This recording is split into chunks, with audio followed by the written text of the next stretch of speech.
Vice President Kari Jagdeep Dhankar hagasngi balang ulabu yu mawnongrim jangka Megh Skill and Innovation Hub hagajingaran lang ulat ke jilla CH Vijay Shankar badu Menteri Rangba ke jilla Konrad ke Sangma bad ki Menteri ke Sarkar jilla.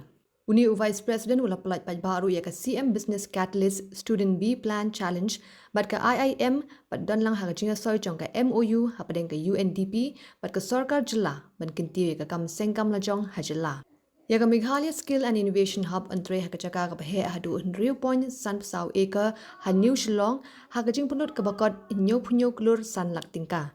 Kini kajing tei kan pinbiang ya kajing dan kam jengki samla ban a jing hikai jing atrelang bat kajing atrelang hakikam bakiseng.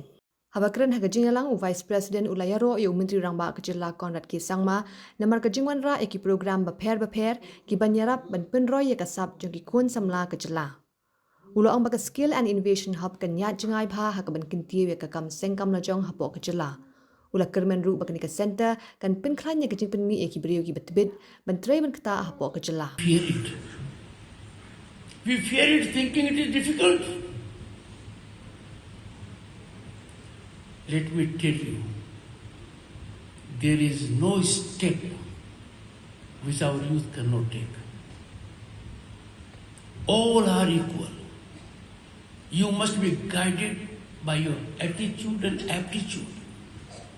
But therein, if you get an idea in your mind, please don't make your mind as a parking place. Your mind is meant to be a crucible of innovation. Try it.